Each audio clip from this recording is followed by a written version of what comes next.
오늘은 마음을 치료하시는 하나님이란 제목으로 말씀을 보려고 합니다. 오늘 읽었던 2장 19절에서 22절 말씀을 우리가 공동 번역으로 다시 한번 읽어보면, 그리고 원어와 함께 다시 한번 설명을 드리면 이런 내용입니다. 엘리사가 여리고 마을로 들어갔어요. 그런데 여리고 사람들이 엘리사에게 달려왔습니다. 그리고 이렇게 얘기합니다. 선생님이요, 이 여리고성은 참 좋은 땅입니다. 그런데 이 물 근원이 너무 나빠서 물이 흐르는 곳마다 열매를 맺지 못하고 다 떨어집니다. 짐승들도 그 물을 마시면 낙태를 하고, 심지어 사람도 이 물을 마시면 낙태를 합니다. 그러므로 이 물 근원이 독이 익은즉 이 땅이 저주로 가득하니 우리를 엘리사 선지자여 도와주시옵소서. 이렇게 굉장히 간절하게 하나님의 사람 엘리사에게 찾아와서 간곡히 부탁을 합니다. 엘리사가 이 말을 듣고 하나님께 올려드릴 때 하나님께서 엘리사에게 말씀을 하십니다. 지시를 하십니다. 엘리사야, 소금을 가지고 오라. 그리고 그 소금을 물 근원에 뿌리면 된다. 엘리사는 하나님 말씀대로 사람들에게 말했습니다. 하나님께서 말씀하십니다. 여러분, 소금을 가지고 와서 이 물 근원에다 뿌리십시오. 하나님께서 말씀하시기를 내가 이 물을 깨끗하게 치료하였으니 이제 다시는 물 때문에 사람들이 죽거나 유산을 하는 일이 없을 것입니다. 할렐루야. 아멘. 오늘 이 시간에도 여러분에게 하나님께서 죄로 인하여 썩어진 심령, 그 심령을 예수 그리스도의 보혈의 피로 깨끗하게 하여서 상한 몸과 영혼이 깨끗하게 치유되어 다시는 썩지 않고 모든 저주로부터, 모든 죽음으로부터 해방되시기를 주님의 이름으로 축원합니다. 엘리사에게 하셨던 말씀, 그리고 엘리사가 사람들에게 했던 말씀, 이제는 이 썩은 물이, 이제는 이 죽음의 물이 더 이상 썩은 물이 아니고 죽음의 물이 아니고 깨끗하게 되어졌고 치유되어졌으니 이제는 유산도 없고 이젠 고통도 없을 것이다 라고 하시는 이 기쁨의 소식이 오늘 여러분의 심령 속에도 가정에도 임하시기를 주님의 이름으로 축원합니다. 아멘. 하나님의 말씀대로 엘리사가 말한 때로부터 정말로 그 여리고에 있는 모든 물이 치유받아서 그 물이 흐르는 곳마다 열매를 맺고 짐승들도 새끼를 낳고 사람들도 낙태하지 않게 되었습니다. 하나님의 말씀은 하나도 땅에 떨어짐이 없습니다. 하나님의 치료가 물 근원에서 넘쳐나와 생명의 역사로 일어난 것입니다. 여러분, 역사는 하나님의 말씀으로부터 시작되는 줄로 믿습니다. 말씀을 들을 때, 말씀에 순종할 때, 말씀 앞으로 나아갈 때, 그 말씀이 임할 때에 역사는 일어납니다. 하나님께서 그 물의 근원을 치료하기 전에는 물 근원에는요, 사망과 저주가 넘쳐났습니다. 하나님이 함께하지 않는 곳은 사망과 저주가 넘쳐난 것뿐입니다. 물이 치료받고 난 다음에 그 다음에부터 생명이 있고 부요가 있게 되어졌습니다. 우리 인간들은 죄로 말미암아 만물보다 부패하고 사망과 저주가 가득한 물 근원과 같았습니다. 뭐든지 내 속에 들어오면 다 썩었습니다. 아무리 좋은 것도 내게로 들어오면, 나를 통해서 나가면 저주가 되었고 죽음이 되었고, 살아있는 사람도 나를 통하여서 무언가 나가면 아무리 좋은 것도 더 이상 쓸모없는 그런 것이 되었습니다. 인간의 마음이 하나님의 말씀으로 고침받기 전에는 우리를 통해 나가는 것은 모두 다 죄의 열매뿐이었습니다. 사망과 저주밖에는 없었습니다. 여리고성 전체가 샘 근원으로 말미암아 죽고 사는 일이 일어난 것처럼 마음에 사탄의 저주를 받으면 영혼이, 영령이 죽는 것입니다.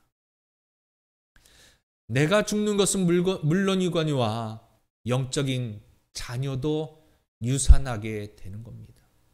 짐승도 낙태하고 사람도 유산하고. 내가 썩으면 나도 죽지만 내가 낳아야 될, 내가 구원해야 될, 내가 열매 맺어야 될 전도의 대상자, 우리 가족들도 내가 썩으면 같이 죽는 것이에요. 그러므로 하나님은 우리에게 무릇 지킬 만한 것 중에 마음을 지키라고 말씀하십니다. 주님의 마음을 본받는 자. 사랑하는 여러분, 우리 예수 그리스도의 십자가 보혈은 엘리사가 가지고 샘 근원을 정결케 한 손과 같은 것입니다. 예수님의 보혈의 피를 의지하여서 그 피를 바라보는 자마다, 그 십자가의 예수님의 손을 만진 자마다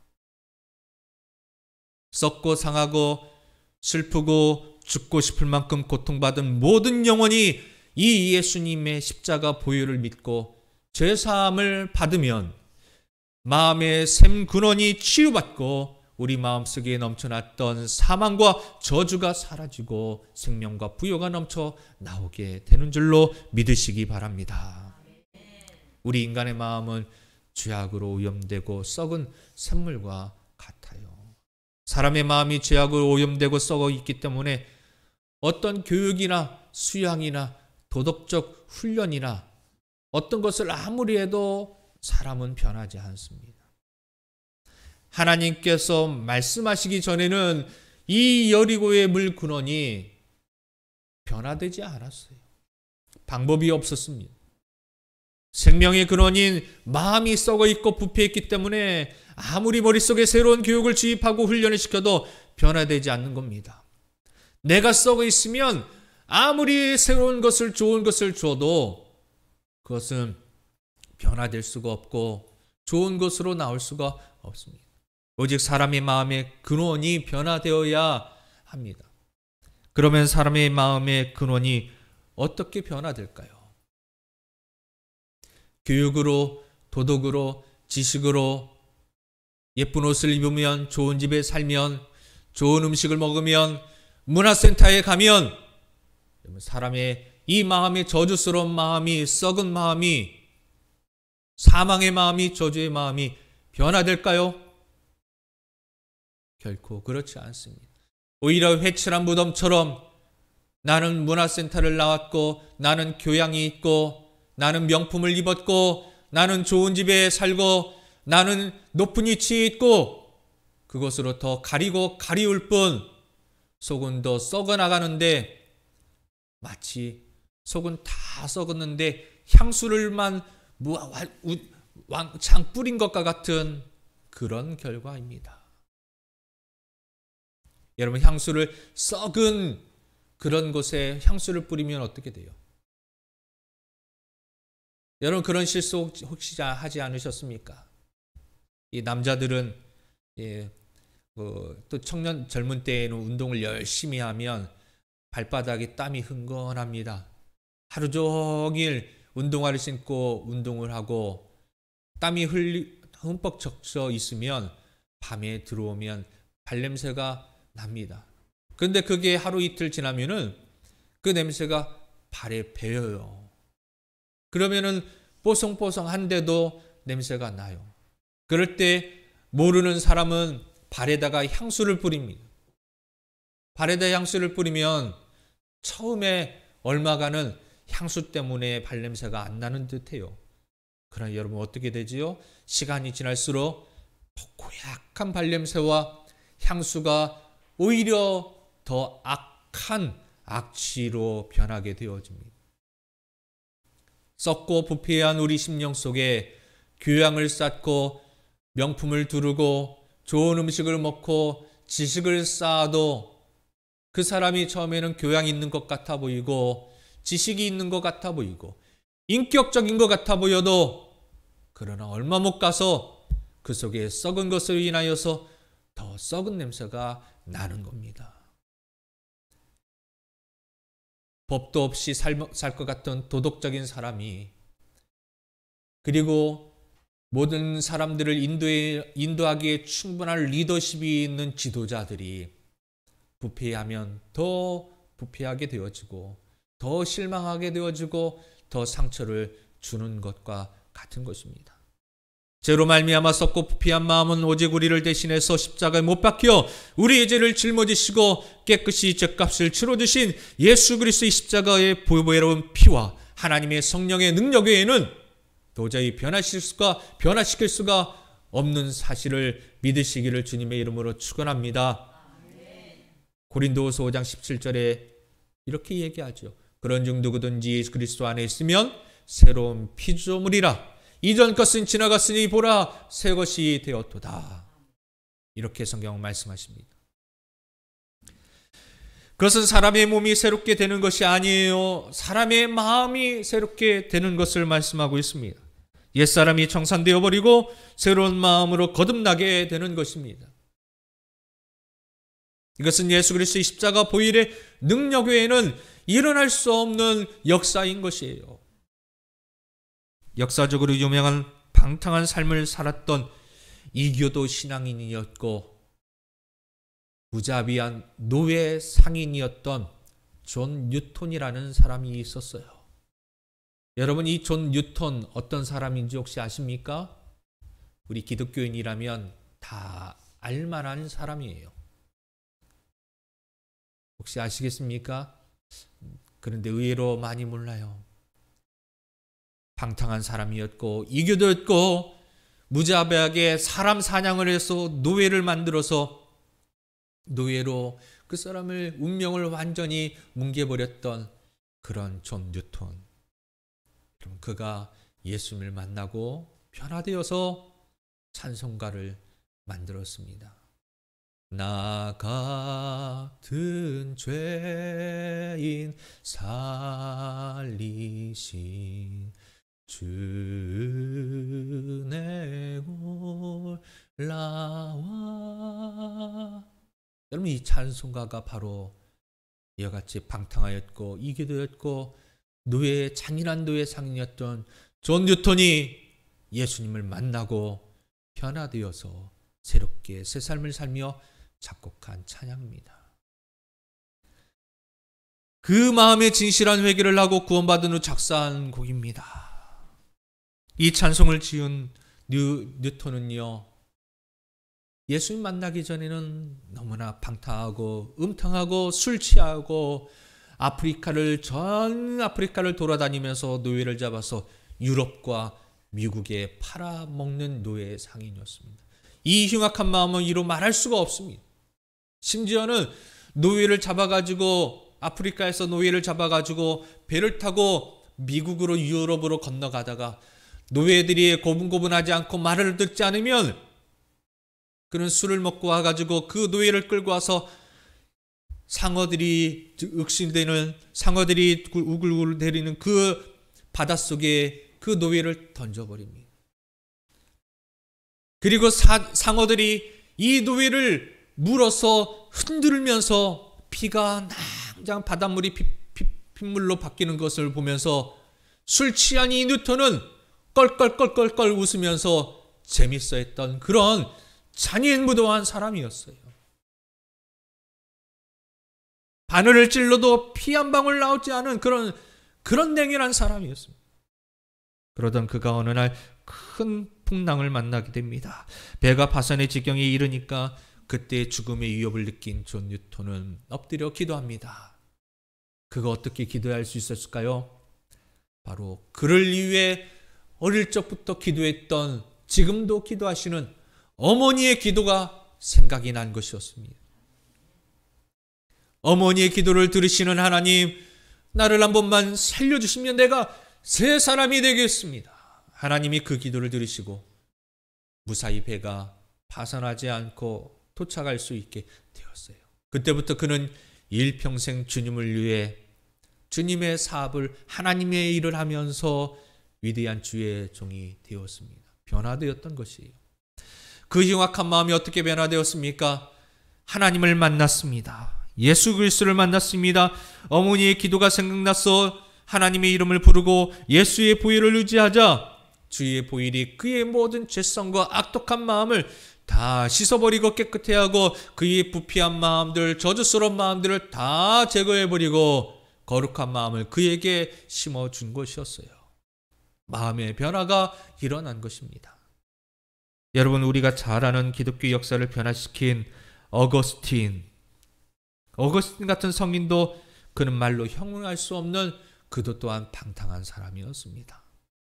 그의 어머니는 모니카였는데 늘 날마다 아들 어거스틴이 주님께 돌아오기를 위해서 눈물로 아들을 위해 기도했습니다. 그 결과 도저히 돌아올 수 없을 것만 같았던 이 어거스틴이 어느 날 마음속에 하나님이 임하신 겁니다. 그가 예수 그리스도를 구주로 모시고 예수의 보혈과 성령의 능력이 임하자 말로 다 할 수 없는 탕자였던 어거스틴의 마음이 변화되었습니다. 그리고 기독교 역사에 길이 남을 위대한 성인이 된 것입니다. 여러분, 이러한 여러 가지 사건을 통해 볼 때 우리의 마음은 예수 그리스도의 보혈과 성령의 능력으로만 변화될 수 있지 그 외에는 어떤 법으로도 어떤 힘으로도 어떤 교육으로도 변화될 수 없다는 것은 우리는 잘 알아야 될 것입니다. 그러므로 여러분, 세상 교육을 시키기 전에 먼저 하나님 말씀 교육을 시켜야 됩니다. 먼저 기도의 교육을 시켜야 됩니다. 먼저 신앙의 교육을 시켜야 됩니다. 내가 먼저 그렇게 돼야 합니다. 우리 사람의 마음은 세속과 마귀로 오염되고 썩은 마음입니다. 마음속에 세속이 꽉 들어차 있는 것이에요. 음란하고 방탕하고 술 취하고 도적질하고 거짓말하고 시기하고 분노하고 질투하고 온갖 세속의 부패가 꽉 들어차 있는 것입니다. 누가 가르쳐주지도 않았어요. 여러분, 학교에서 이런 거 가르치던가요? 여러분, 직장에서 이런 거 가르치던가요? 어디에서 여러분 배우셨습니까? 어느 곳에서도 가르치지 않는데 우리는 방탕하고 도적질하고 거짓말하고 시기하고 분노하고 질투를 너무 잘합니다. 그게 바로 우리 안에 있는 죄성에 때문에 나온 것입니다. 그게 다 마귀가 와서 우리를 붙잡고 도적질하고 죽이고 멸망시키는 것이에요. 여러분, 이 부패된 마음을 어떻게 청소할 수 있다고 말씀드렸어요? 이것은 교훈이나 교육이나 법으로나 강제의 힘으로는 도저히 변화시킬 수 없는 것이에요. 세속과 마귀로 오염된 썩은 마음이 하나님 나라를 위협으로 받기 위해서는 그 상태로는 도저히 방법이 없는 것입니다. 그 있는 모습 그대로는 썩어 있는 그 모습으로는 절대로 하나님 나라의 위협을 절대 받을 수가 없는 것이에요. 하나님을 저버리고 예수 그리스도를 배반하고 사는 이 세상에 상실한 마음을 가진 사람들의 그 처참한 속사람을 보십시오.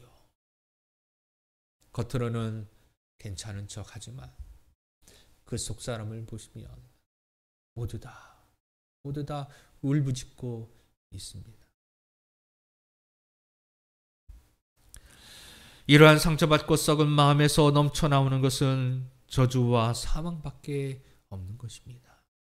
그러므로 앞으로는 잘 되는 것 같아 보여도 뒤로는 모든 일이 안 되는 것입니다. 여러분, 앞에 있는 모습만 보고 부러워하지 마십시오. 세상에서 성공한 사람들의 성공한 그 앞에 있는 모습만 보고 여러분 부러워하지 마십시오.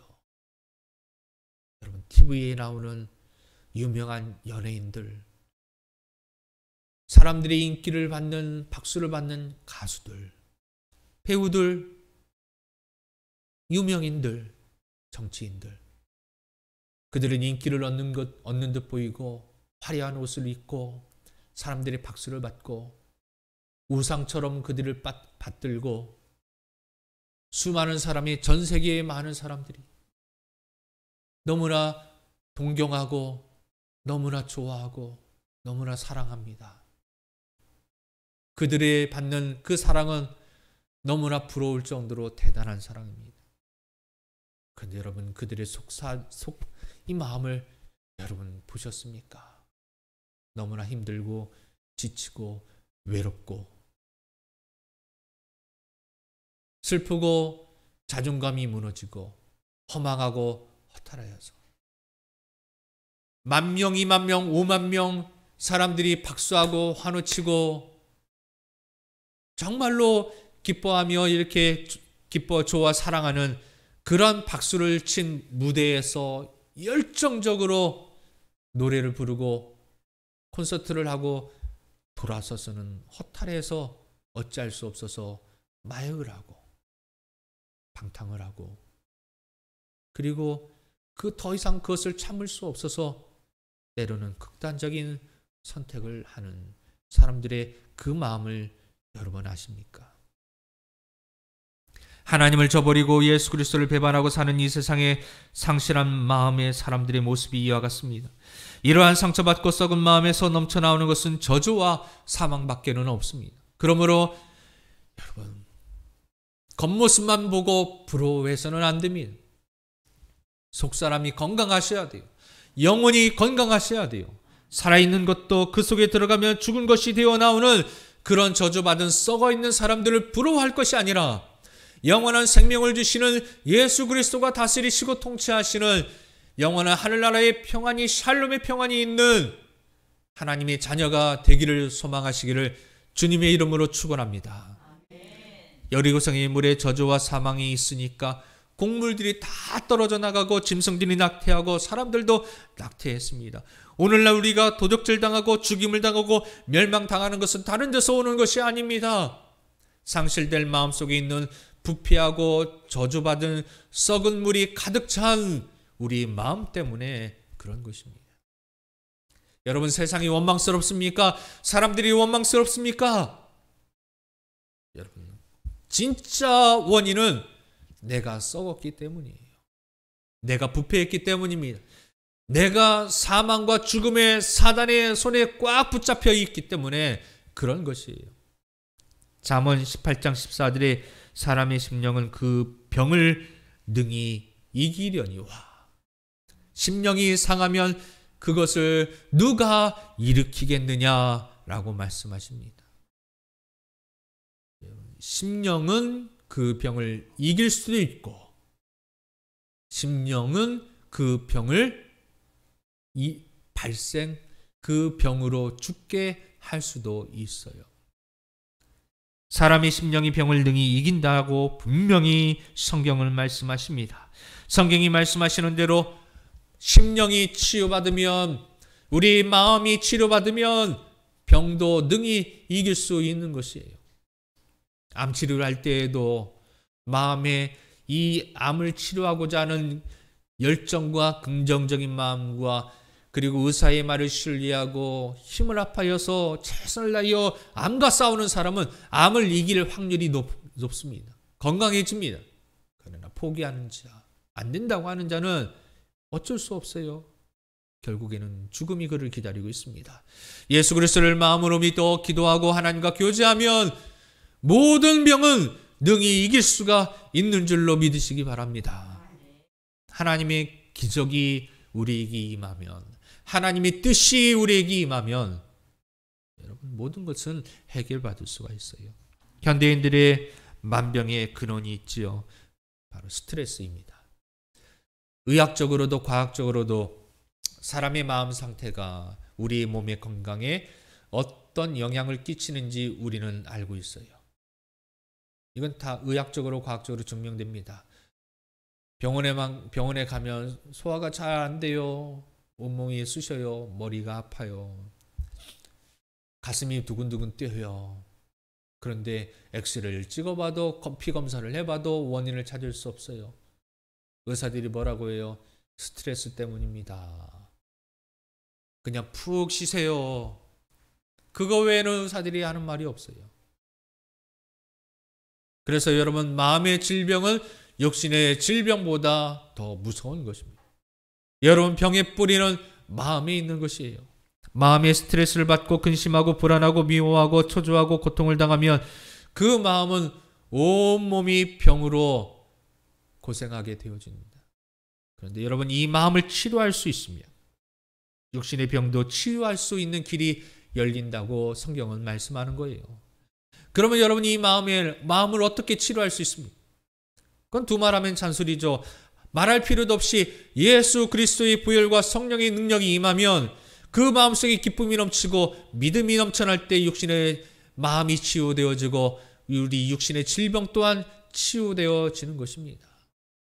사랑하는 여러분, 오늘 이 시간 우리의 참 평안이 되시고 마음의 치료자 되시는 주 예수 그리스도를 단단히 붙잡으시고 영역간에 구원받고 치유받으시기를 주님의 이름으로 간절히 축원합니다. 아멘.